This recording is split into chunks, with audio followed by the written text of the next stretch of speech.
y no fui porque me asusto, ¿viste? La vez pasada fui a ver lo de Katia y un mes después dijeron, fue a ver lo de Katia, está de joda, cualquier cosa, dicen. Claro, sí.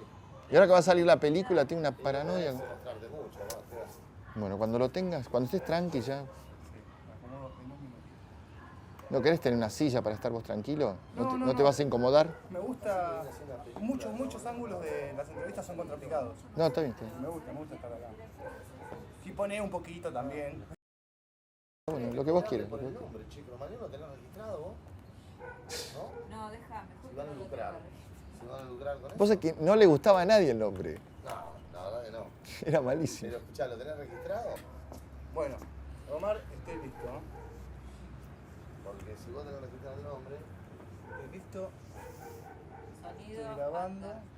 Bueno, largamos. Omar, lo primero que me gustaría es que te presentes formalmente. Bueno, soy Omar Chabán y conozco a los violadores más o menos del año 81, 80. Me parece que los conozco de esa época. ¿Cómo los conociste? Yo creo que tenía más o menos 29, 30 años, entonces había estudiado varias cosas, entre teatro, escenografía, danza, pintura y cine. Entonces me fui a Alemania porque había visto en revistas que había muchos teatros y yo quería trabajar en escenografía para después llegar a dirigir teatro y hacer películas. Porque veía que en Alemania había mucho apoyo a todo lo que tenía que ver con esto. Y entonces, cuando fui, estuve más o menos 6 meses y no me gustó mucho, volví acá y me cuentan que había un grupo que tocaba en Le Chatelier, creo que era muy distinto a lo que se conocía.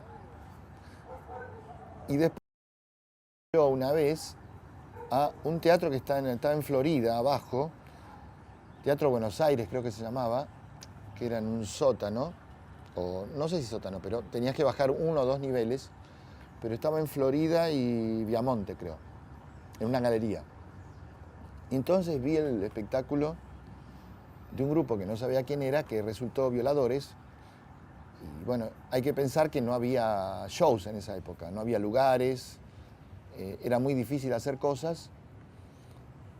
Y lo extraño era que esto salía del circuito de lo político, que en general, yo que veía teatro, es como que todo tenía que ver con con un nivel de politización muy grande. En este caso, Violadores tenía más bien como una fuerza indómita en los shows y me acuerdo que había butacas en esa época y lo que recuerdo así ya muy a la distancia era como que era muy salvaje y primitivo casi, ¿no? Y ellos se movían, Pil principalmente por supuesto, se movía mucho en el escenario. Por lo que recuerdo no era una estética estrictamente punk, tenía como elementos personales. No sé si Pil en ese momento usaba tiradores, pero tiradores con vaqueros o cosas así. Pero yo no sé si ellos tenían, por ejemplo, el pelo parado tipo mohicano. Pero tenían un estilo semi, lo que después se consideró más claro. A todo esto la referencia que tenía el punkismo fueron unos años antes, puede ser 77, 78, que Sergio Eisenstein, que era un compañero medio de teatro, él estaba en otro curso de teatro, pero estudiábamos con el mismo profesor, que era Raúl Serrano, había ido a Holanda. Entonces cuando vino acá, me llamó, estaba muy desesperado, estaba encerrado en su casa y estaba con mucha paranoia de salir a la calle y se había cortado el pelo como si fuera los curas, es decir, que tenía todo rapado y tenía como una boinita de pelo atrás, ¿no? Entonces él me decía que le daba mucho miedo salir a la calle, más bien miedo era, porque tenía miedo que lo metan en cana o que le pasara algo. Y me contó entonces que había un nuevo movimiento, que era el punkismo, que yo no sabía nada, y me hizo loa sobre el punkismo en el sentido de que era un movimiento con mucha libertad y que él lo había sorprendido mucho. Bueno, esa es la referencia que yo tengo unos años antes. Como yo personalmente no tuve mucha relación con la música, salvo música contemporánea, o iba a la Goethe, al Instituto Goethe, al Corrientes al 300, que había recitales de Gandini, así más bien música serial o dodecafónica o electrónica, o electroacústica, como se llamaba en esa época. Entonces no tenía mucha referencia con todo lo que tiene que ver con el rock, porque siempre digo lo mismo, a mí mucho no me interesaba el rock. Y mis referencias son Manal, que lo fui a escuchar, y Trío Galleta, que era de esa época. Cuando era chico hacía en clubes, ahí cerca de Villa Ballester, donde vivía, en San Andrés, me acuerdo, que lo fui a escuchar al Trío Galleta y Manal, no sé, algún club por ahí, y alguna otra experiencia, pero no tenía un acercamiento muy grande. Bueno, vuelvo a contar que cuando fui a Alemania, vuelvo, y yo estaba totalmente en banda, sentía que mi vida ya había perdido todo objetivo, iba a ir a laburar al bazar de mi papá. Entonces, un amigo mío, Helmut Zieger y Sergio Eisenstein, dijeron que querían hacer un pub, ¿no? Porque en esa época, que no había lugares, a partir de dos lugares muy importantes que hubo en la Argentina, como es el Bar Sedón y el Corralón, se empezaron a multiplicar pubs, es decir, que eran lugares más o menos chicos, que más o menos estilísticamente terminaron siendo paredes descascaradas, es decir, ladrillo a la vista, mesas de madera muy simple, con una luz semi-amarillenta, que abrían comparativamente tarde y donde principalmente se tomaba algo, no se comía ni nada por el estilo. Bueno, entonces a partir de eso, ellos propusieron hacer este bar, que originalmente nosotros queríamos hacer más bien una discoteca con Helmut Zieger, más que un bar, ¿no? De las características de lo que eran los pubs y corralones de esa época. El pub, que era Corralón, que era un lugar muy divertido, que vos te servías solo la bebida, que había artistas, y mantenía la estética del pub, del Corralón, digo, en el sentido que había piedras en el piso y había maderas viejas y tenía una especie de patio interno, y el lugar llegó a tener tanta onda que en un momento el ejército fue a llevar a la gente, ¿no? del lugar. Porque en general, cuando se habla de la época de los militares, es como que se la simplifica un poco, ¿no? Y entonces hay una especie de maniqueísmo en el sentido de que se lo pone en un solo lugar y no se cuenta más o menos sociológicamente cómo fue esa época, que fue muy distinta a lo que se cuenta, ¿no? Hay una especie de actitud políticamente correcta que no dice, por ejemplo, que, bueno, que todo el pueblo estaba con los militares y que querían que estuvieran los militares, y que concretamente esa época había una especie de lógica del fracaso, es decir, que si vos eras un fracasado, no hacías nada y caminabas por la calle Corrientes y tenías este discurso nadificador de lo real, todo el mundo estaba chocho, ¿no? Había una especie de empatía por el fracaso. Y en esa época, creativamente el país era muy, pero muy mediocre.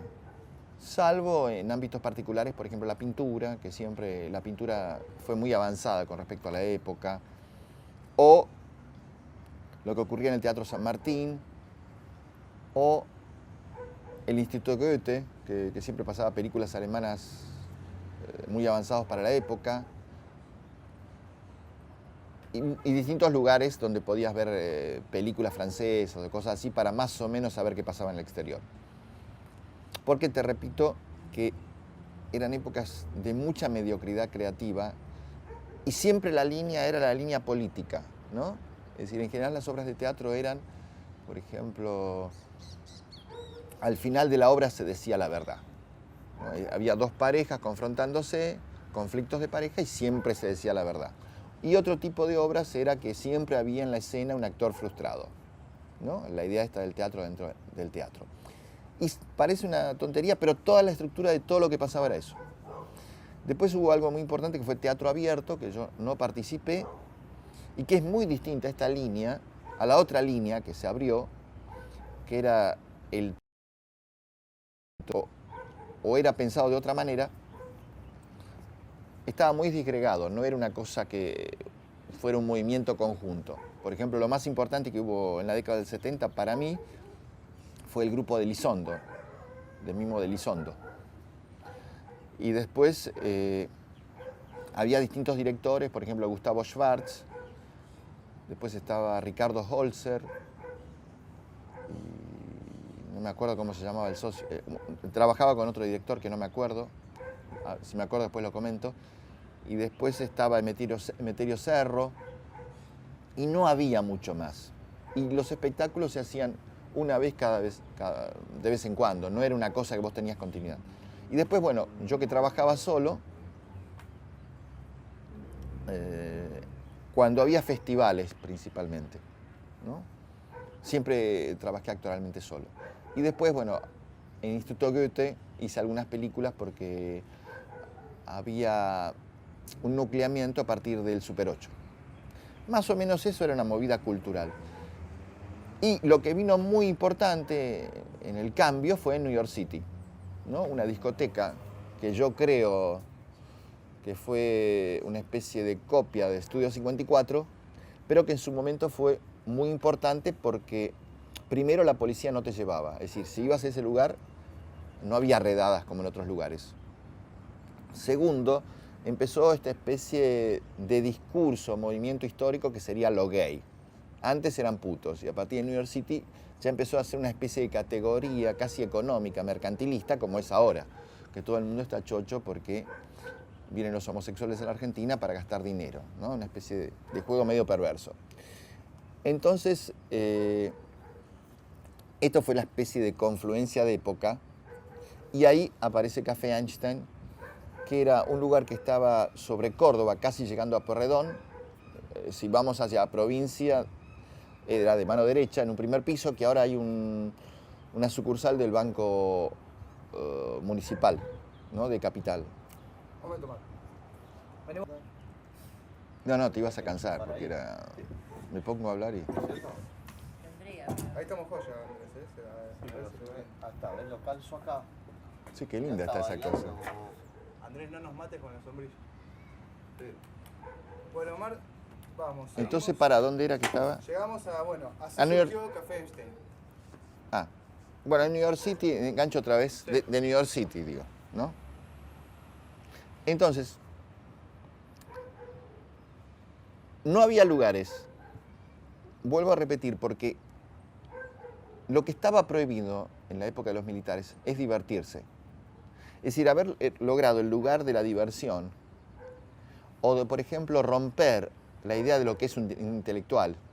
Por ejemplo, vos eras intelectual si eras un depresivo de la calle Corrientes, pero quizás si ibas a comer a un restaurante, que en esa época tampoco había restaurantes, pero salías del circuito de la calle Corrientes, entonces eras un traidor. Igual que el que empezaba a crecer, por ejemplo, si alguno empezaba a laburar en la tele o empezaba a ser importante, ya era odiado, era como marginado. Eran como mitos de época, que de alguna manera todavía se mantienen estos mitos de época que tienen que ver con lo económico, ¿no? Bueno, entonces, a partir de mi fracaso, de que yo había ido a Alemania y volví y estaba muy aislado, y a partir de que conocí a Katia, entonces yo dije, bueno, tengo que empezar a laburar, porque yo a todo esto no había laburado hasta los 29, 30 años. Entonces me uní al proyecto este de Sergio Eisenstein y Helmut Zieger, que siempre los nombres los puso Helmut. Helmut puso el nombre de Café Einstein y después el nombre de Cemento. Entonces, en la época era como una moda ir a los cotolengos o a lugares de cosas viejas y comprar distintos muebles y meterlos, hacer un empalme medio raro y hacerlo funcionar, ¿no? Con esa cosa medio como medio nostálgica, ¿no? De determinada cosa artesanal.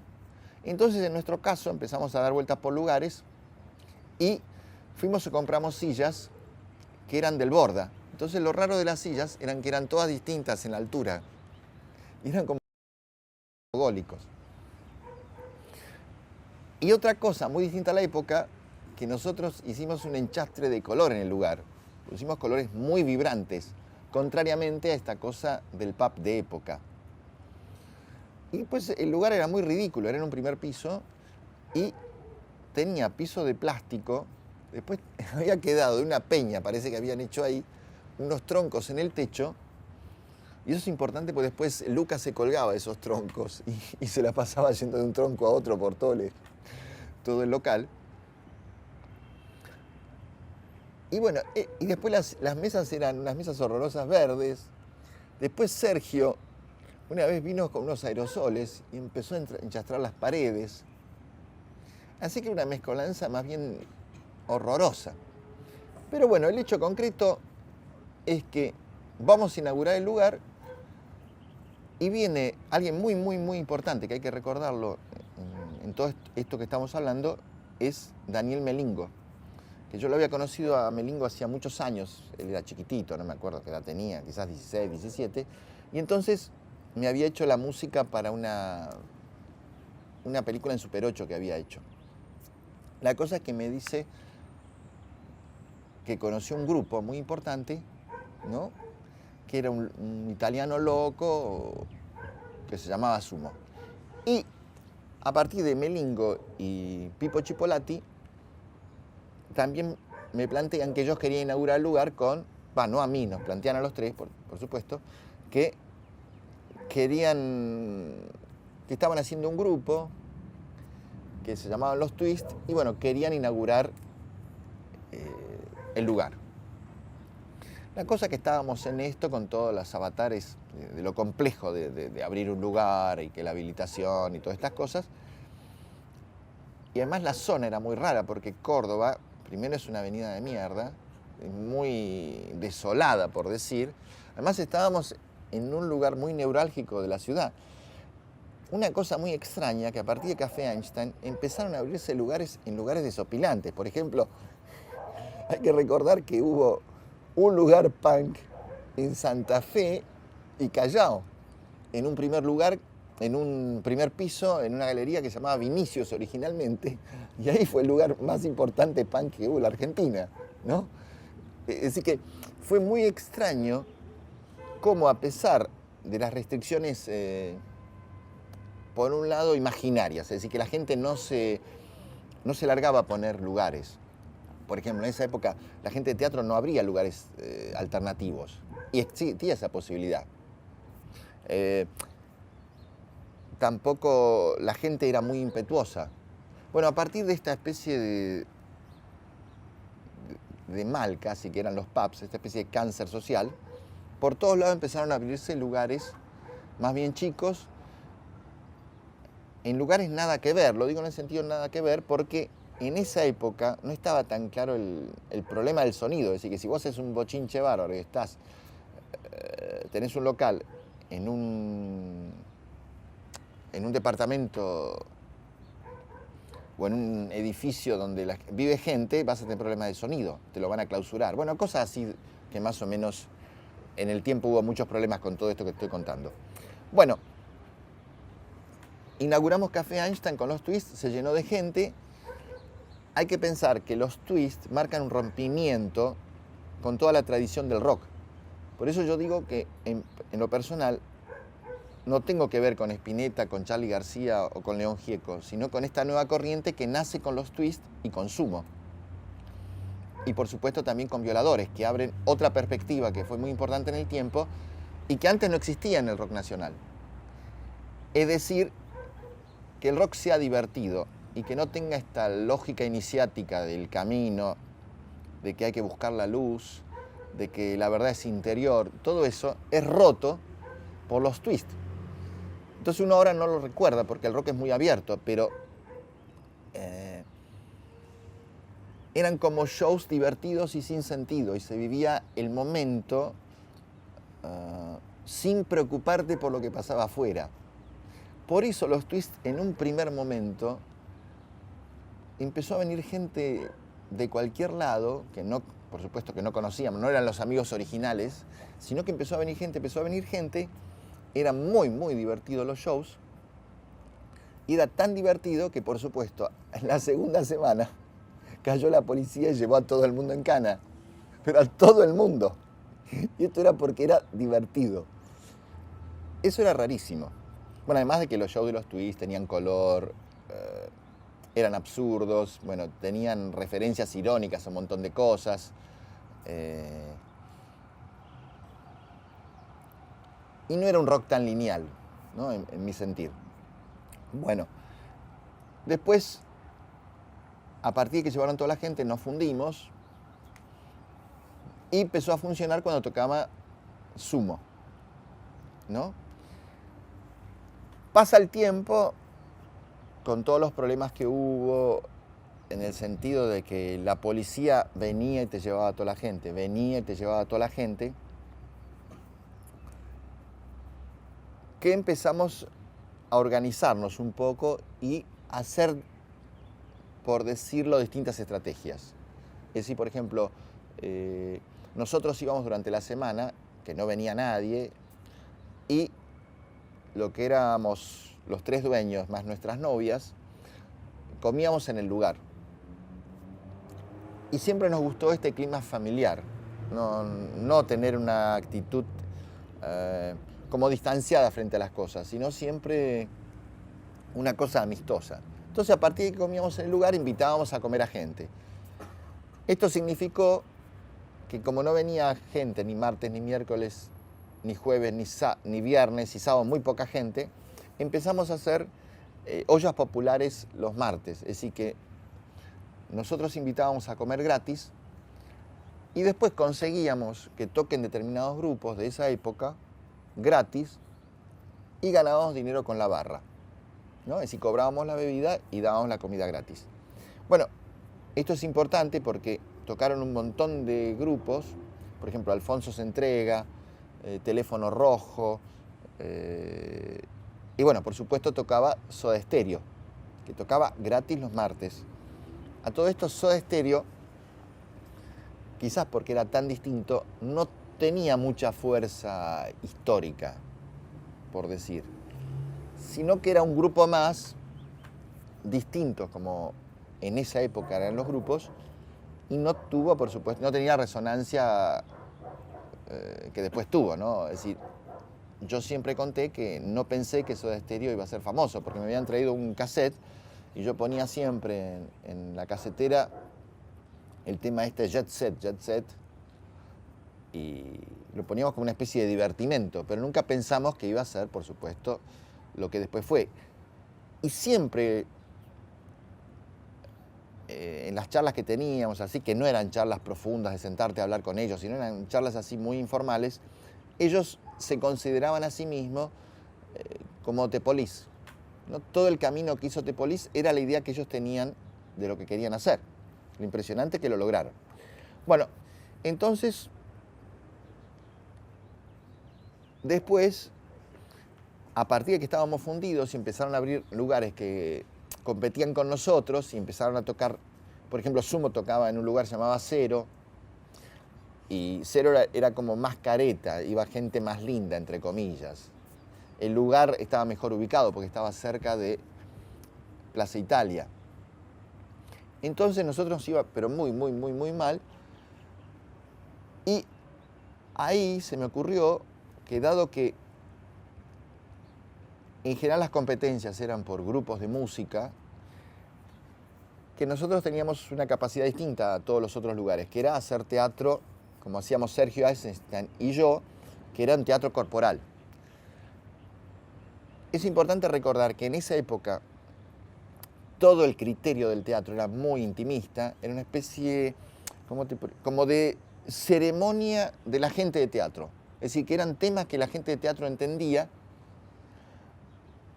y si vos estabas fuera de ese círculo, no entendías eso. Es decir, que todas las obras más o menos hablaban de la gente de teatro, de este circuito ceremonioso, del conflicto de parejas, y no salía de eso. Entonces, cuando nosotros empezamos a hacer teatro, rompimos esta idea de la tradición teatral y empezamos a hablar directamente a público. El lugar era muy chiquito, podríamos decir que el lugar era 8x6, ¿no? Era muy pequeño. Habíamos hecho unos escenarios triangulares y unos cuadrados a una altura más o menos de 25 centímetros del piso. No era un escenario alto que vos veías a distancia. Es decir, que la relación era totalmente cerrada e intimista en el espacio. Bueno, comento esto para que la gente no piense que es como los lugares de ahora, que son más o menos grandes. Entonces, antes de cada recital que había, empezamos a hablar nosotros, Sergio Eisenstein y yo. Y me acuerdo que decíamos cosas como que los Rolling Stones son una porquería, todo al revés de lo que la gente pensaba. Entonces era una cosa muy confrontante, el público se enervaba mucho, cosas así. Bueno, el hecho es que a partir de esta experiencia de la relación personalizada, nos pareció hacer los jueves un espectáculo teatral tipo cabaret que se llamó el Bulbo Jopo Show, porque nos parecía que era un recurso que los otros lugares no tenían. Bueno, entonces nos juntamos como 6, 7, 8 personas, estaba Katia Aleman, estaba Viviana Tellas, después un chico que después se hizo muy conocido, el rockero, uno que trabajaba en lo de Badía, que no me acuerdo bien cómo era el nombre. Paolo, exactamente, Paolo el rockero. Después, bueno, trabajaba Sergio Eisenstein, yo, Victoria Lustig.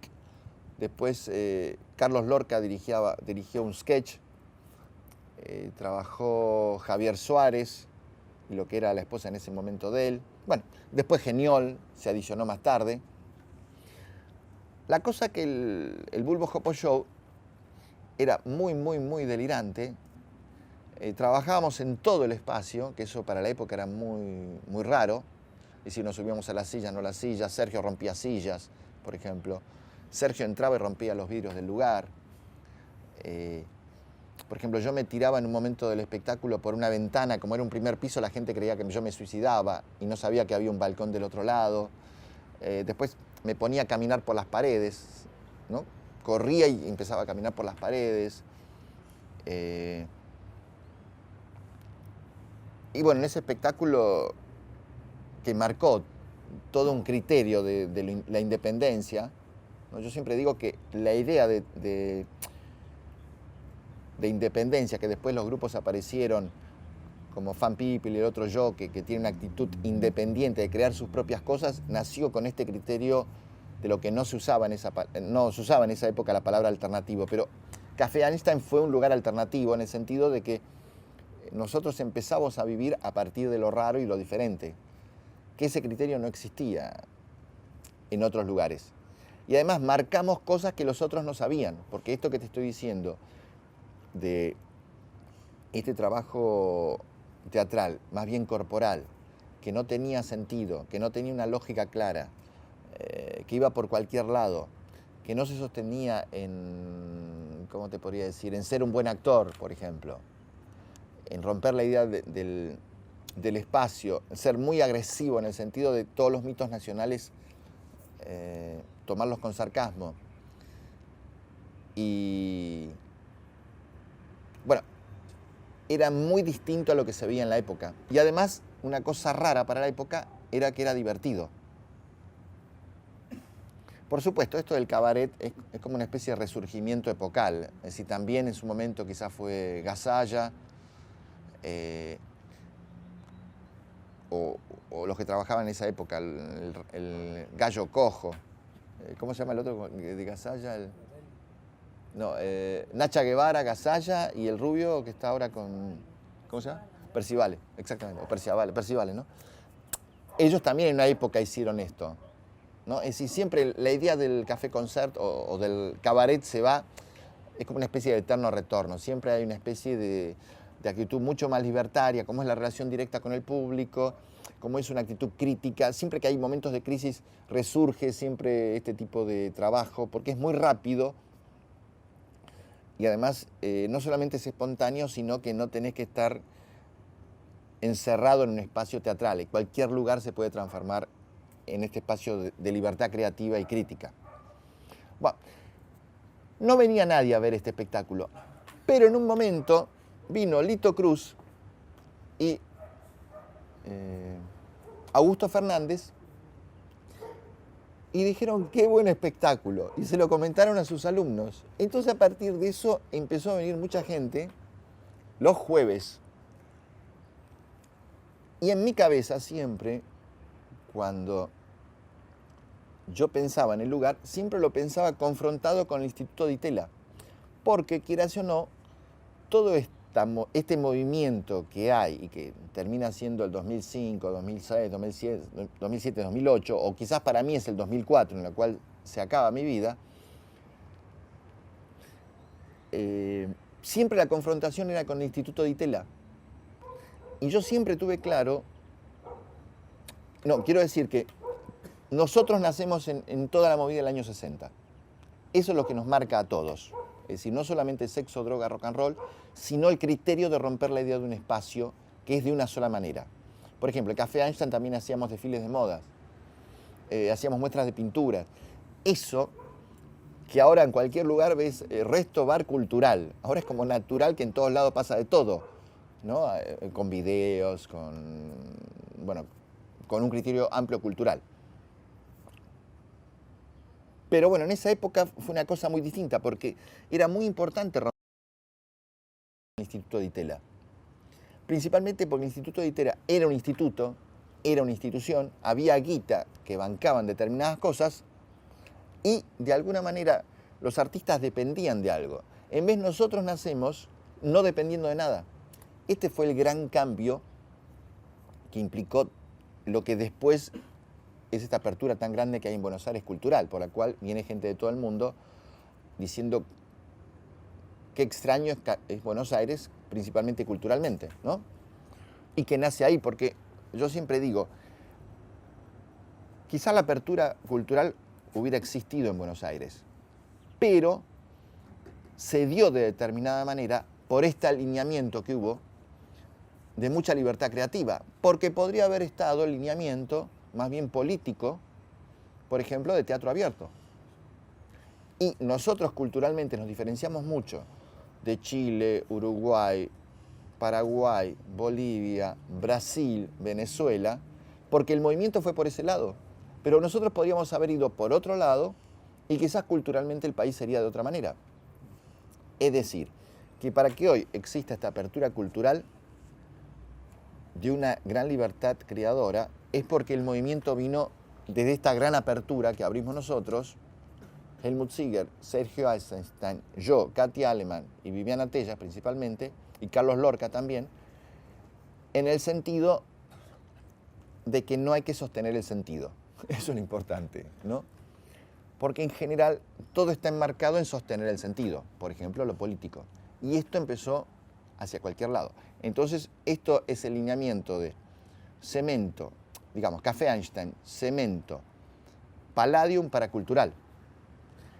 Para cultural tenemos que pensar después el Centro Cultural Ricardo Rojas, Lo Pérfido y Tellerman. Es decir, que alguien me dice también Pacho O'Donnell. También Pacho O'Donnell, ¿no? Que fue, no sé si intendente o secretario de Cultura, pero también marca una línea. Pero te quiero significar, todo este alineamiento tan importante viene a partir de este pequeño movimiento. Tiene un lugar minúsculo, pero quedó, por decir en inconsciente colectivo, como que el lugar tuvo mucha importancia histórica. Bueno, en todo este movimiento, por ahí aparece un personaje de época, y lo digo que es un personaje de época, como si dijera Pipo Chipolati, que también es un personaje de época y que en el tiempo fue muy importante culturalmente en la Argentina, o emblemáticamente, ¿no? Bueno, aparece un personaje que es el señor Mundi Epifanio. Entonces Mundi era muy simpático. Él tenía una historia, por decir, rockera, porque había sido representante de Riff, o de Papo, de Papo. No, Riff creo que fue después, ¿no? Yo ahí no sé tanto, pero bueno, de Riff fue, ¿no? Bueno, entonces viene Mundi y me plantea que él tenía un grupo, que no sé qué. Y como nosotros teníamos tanto miedo, porque hay que pensar que en esa época venía... Opa, a ver.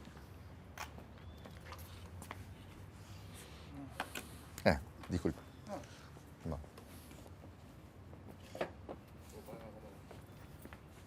¿Está? Bueno, hay que pensar que en esa época venía moralidad, venía toxicomanía y llevaban a todos, a todos. Entonces, esto implicaba que vos, que estabas al mando de un local, imagínate una persona paga una entrada o está en tu local y vienen y lo llevan. Vos tenés una responsabilidad moral. Es la responsabilidad ética del comerciante, es decir, que tiene que cuidar a su público. Entonces, esto implicaba peleas jodidas con moralidad, es decir, que te llevaba en cana. Y además eran tipos muy jodidos porque venían 20, 30 personas. Es decir, que la confrontación era muy, muy, muy jodida.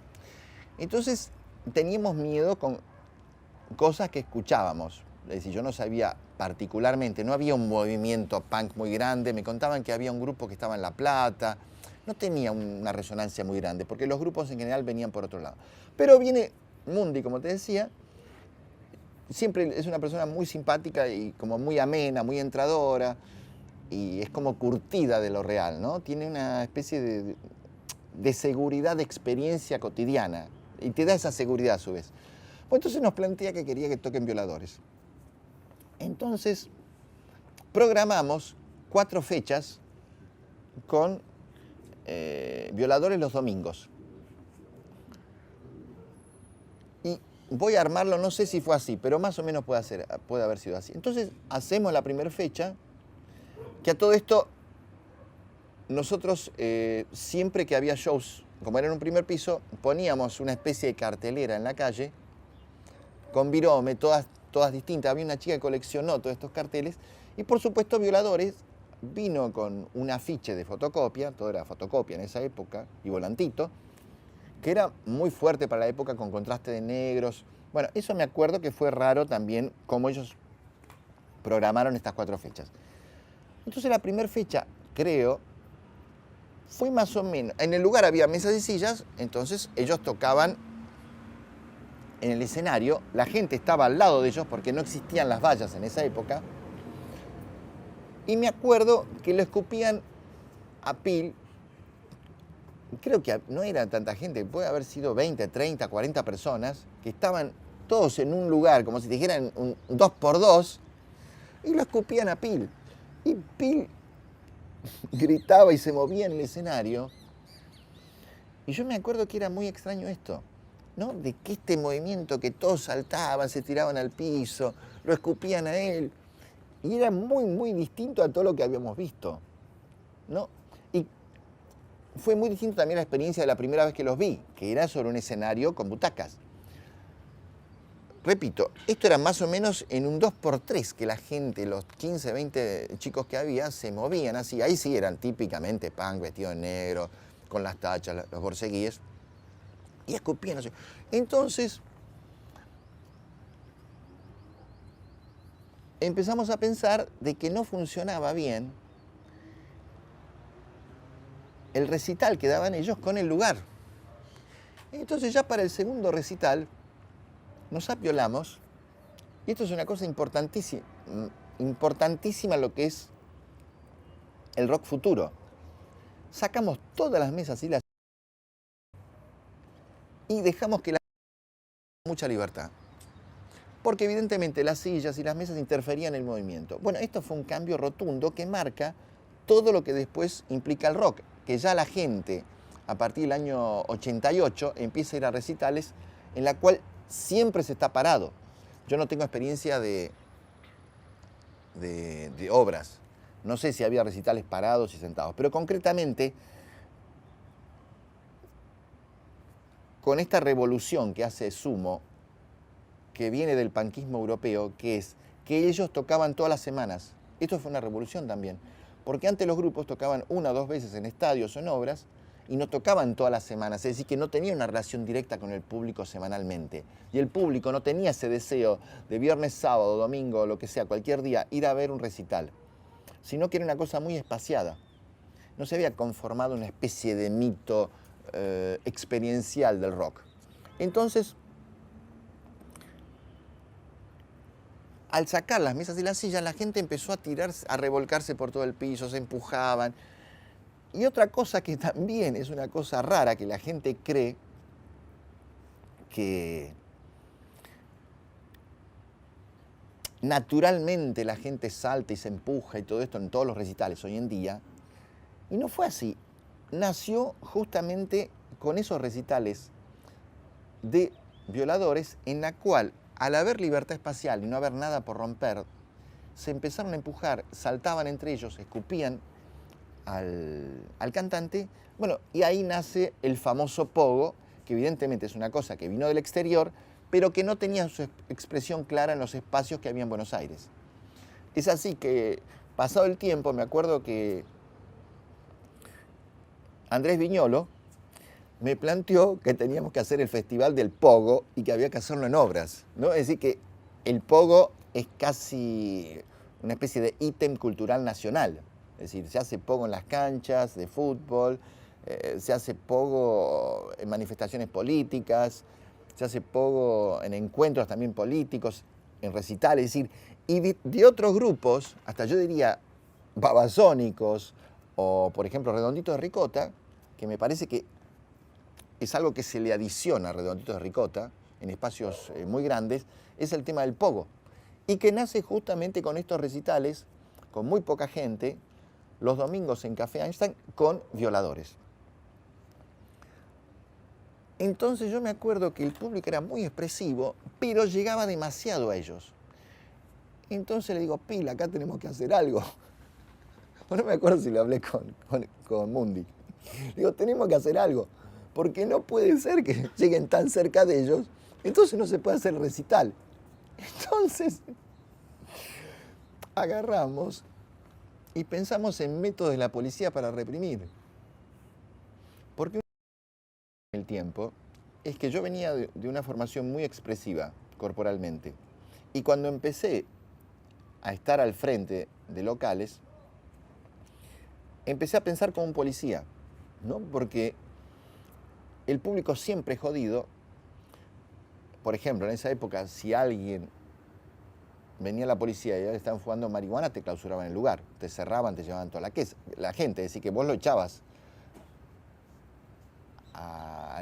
a cualquiera que estuviera haciendo algo raro o que jodiera, digamos, el libre funcionamiento de la noche, por decir, o el buen funcionamiento de la noche. Bueno, la cosa concreta es que a partir de eso llenamos un montón de baldes de agua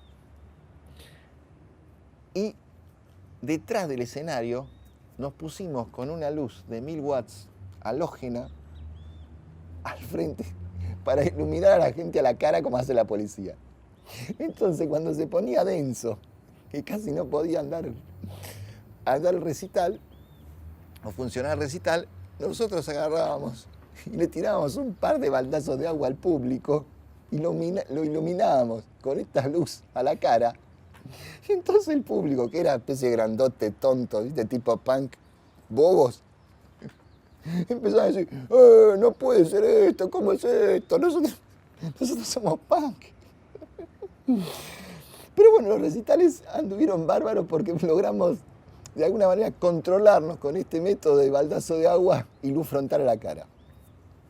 Bueno, quiero contar una anécdota muy delirante de Pil, que marca un poco la otra vertiente quizás de la represión, no esta que te cuentan quizás lo de los muertos, sino también la vida cotidiana o cómo hacer recitales en esa época o qué pasaba cuando venían y llevaban a toda la gente. Yo creo que todavía hay que pensar esa época, pero de otra manera, no en un sentido nostálgico para decir hay una especie de idealización de esa época, sino para mostrar el down de que muchas veces el poder, y se sigue repitiendo, no es que pasó en esa época, crea una especie de mito de sí mismo y cuando baja, crea represiones mucho más minúsculas, ¿no? La microfísica del poder. Por ejemplo, una vez viene la policía, estaba Pil con sus famosos tirantes, no estaba vestido tipo punk, pero lo llevan en cana. Por supuesto, nos angustió a todos mucho. No creo que llevaron a todos en cana esa noche, llevaban como 10, 15, una cosa así. Porque además otra cosa jodida de la época es que los tipos tenían que hacer una especie de estadística de gente que llevaban por noche. Es decir, le exigían ese tipo de cosas. Entonces, porque sí llevaban gente.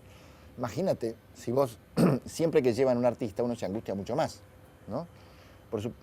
Por suerte ahora ese tipo de cosas no pasa, pero bueno, en esa época pasaba.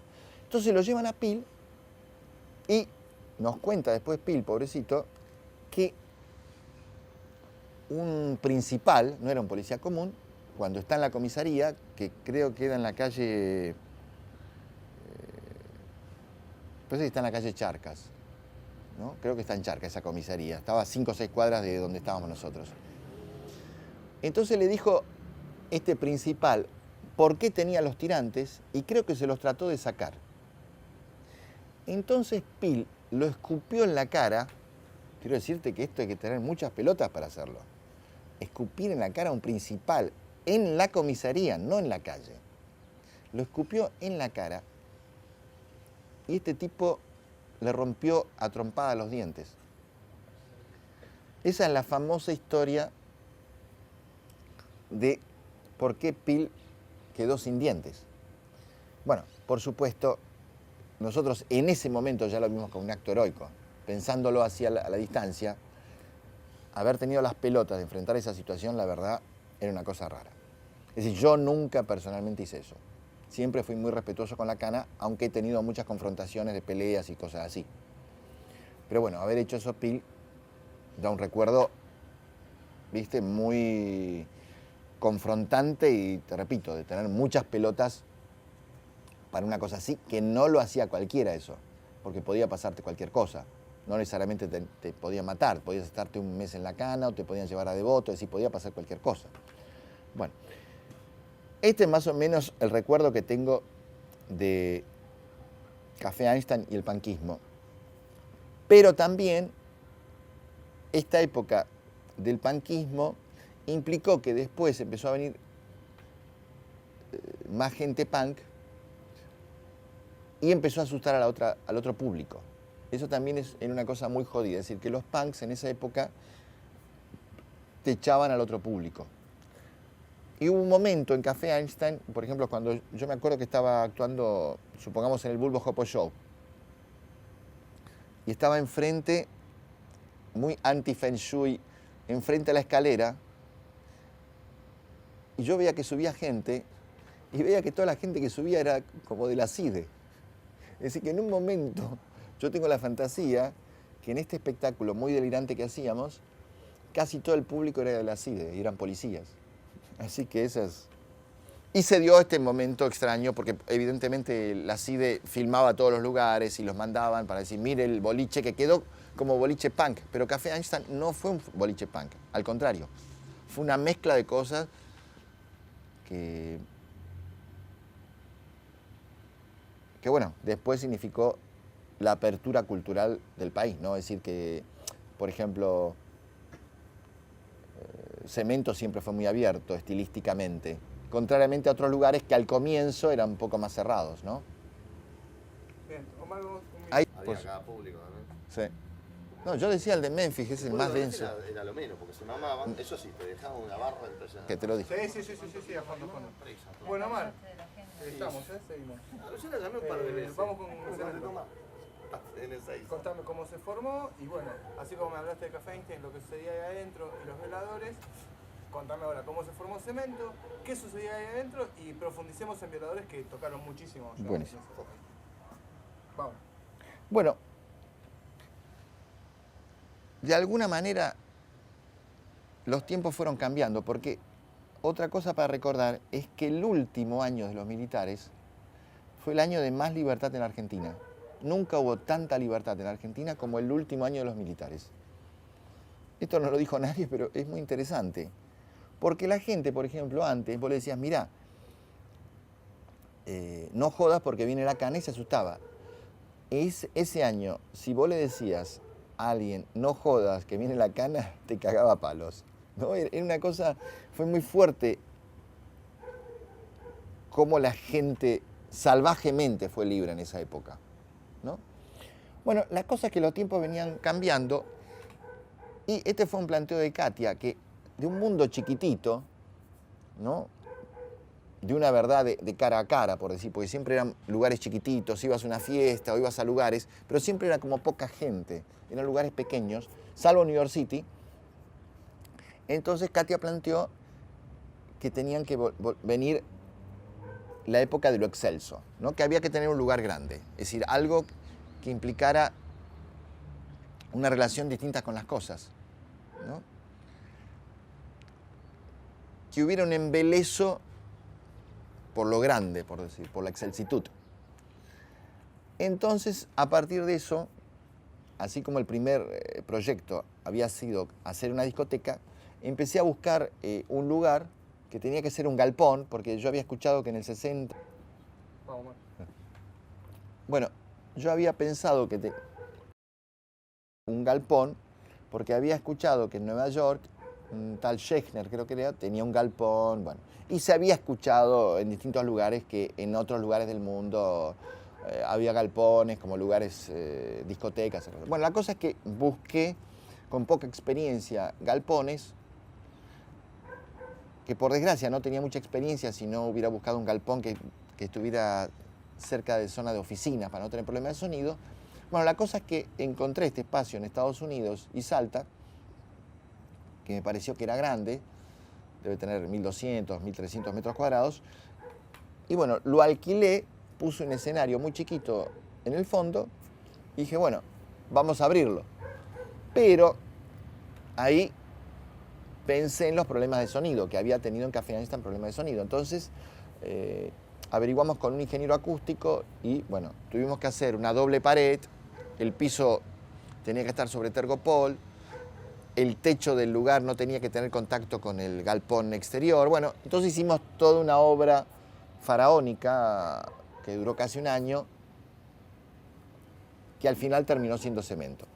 Bueno, cuando inauguramos Cemento, un año y medio después, o un año y 2 meses después, se llenó el lugar, porque salió fuertemente como algo muy distinto a lo que significaba New York City, que era como algo más almidonado, más careta, como se dice ahora, ¿no? Entonces, bueno, Cemento en su época fue una revolución, porque rompía el mito de que era una discoteca, o cómo tenías que ir vestido. Por ejemplo, no había espejos, no había lucecitas de color, no había muchos efectos lumínicos, era un lugar muy simple, podías ir vestido de cualquier manera y cualquiera podía ir a este espacio y no había, por supuesto, ningún tipo de restricciones. Esto en esa época también fue fuerte. Y además, en el espacio pasaba de todo. Ahí nacieron lo que es la performance. Es decir, performance, la diferencia con lo teatral es que es un hecho que no tiene un contenido dramático. Esto es una diferencia con la tradición teatral. Y además, se hacían performance en una discoteca, que es un lugar donde la gente iba a divertirse. Esto es como muy distinto a las performances que se hacían en museos de arte, ¿no? Esta especie de extraña melange implicó una gran amplitud de qué implicaba para un actor actuar en un espacio, entre comillas, no convencional o que tuviera que ver con la diversión.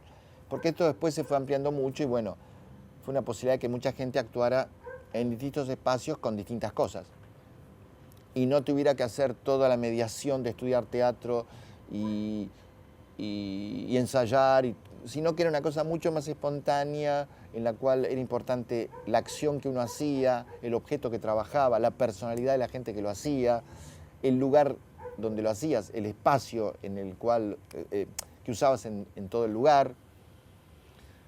Por ejemplo, hicimos una performance que la gente podía venir a dibujar un desnudo que había en una zona del lugar, ¿no?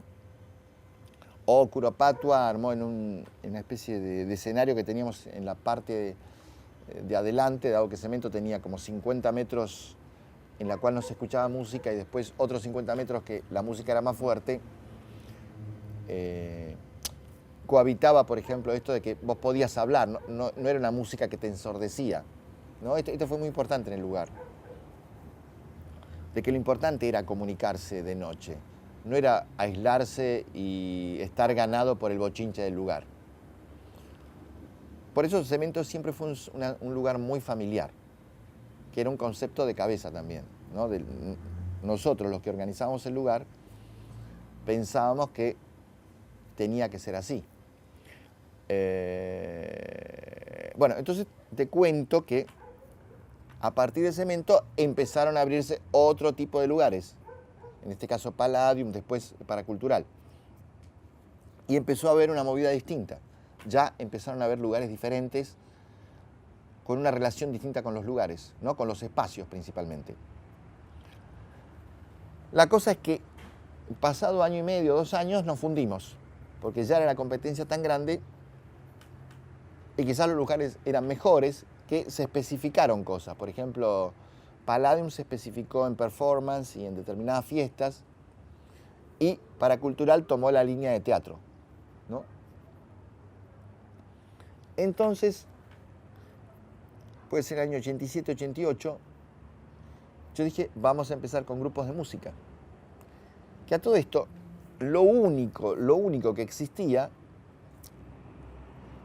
con una especie casi de continuidad, era Sumo y Redondito de Ricota. Los Twist, no sé por dónde andaban. Soda Stereo ya medio se había hecho famoso. Es decir, que no había grupos de rock, o lo que nosotros entendemos hoy que es el rock. Porque Greenbank inventó el rock en la Argentina y además realizó el gran recital. Es decir, siempre tomó grupos ya que movían gente, no tomó grupos desde abajo y los formó. Bueno, ese trabajo, de alguna manera, lo hice yo en Cemento. Es decir, el trabajo chiquito de 10 años acompañar a un grupo para que se hagan famosos. Porque contrariamente a lo que la gente cree cuando ya lo ve al grupo tocando con mucha gente, el proceso para que un grupo se haga famoso es muy complejo, muy difícil, implica mucha desazón, momentos de angustia, momentos de que se quieren separar y después, bueno, de alguna manera se llenan de ímpetu o impulsos para seguir. Bueno, un proceso muy complejo. Y además los problemas económicos que trae. Porque sí o sí los grupos empiezan por no mover gente. Para llegar a mover 150 o 200 personas les cuesta mucho. Es decir, que eso es pérdida de guita, ¿no? Es decir, el rock es muy caro. Hay fletes, plomos, gente de escenario, seguridad, propaganda, bueno, todo un mecanismo muy complejo económico de lo que implica hacer un recital. La cosa que empezamos a hacer recitales de rock y no venía nadie. Esa era la época dark y la época psicodélica, en lo cual hay un montón de grupos que casi no me acuerdo. Me acuerdo que hicimos un famoso festival que era el Festival del Bofe Ctónico, que eran como 30 grupos y que no quedó ninguno de esos grupos. Lo más raro es que hubo grupos muy buenos, pero no quedó ninguno. No sé, La Forma, Mimi Locos, La Pandilla del Punto Muerto. Bueno, hay un montón de grupos que no me acuerdo bien. Pero no existía el criterio de qué es un recital. De lo que significó después, que vos ibas, tomabas algo, esperabas, y los recitales más o menos eran a las 2, 3 de la mañana, y tocaban en general un solo grupo, o cuando había festivales que tocaban más grupos. Pero cuando tocaban más grupos era porque no iba gente. Esta especie de regla o ley se mantiene a través del tiempo. Si tocan menos grupos es porque el grupo principal tiene más poder. Si tocan muchos grupos es porque están tratando entre todos los grupos de llegar a mover gente. Bueno, el hecho concreto que no existía la idea de recital de ahora, tampoco existía un estilo del rock, por decir, tampoco existía claramente las diferencias del rock. Por ahí estaba, supongamos, Memphis, la blusera, que yo escuché que tocaba por determinados lugares, más bien una especie de mito de Memphis, que iba gente que chupaba mucho y que era como más barrial, por decir el estilo.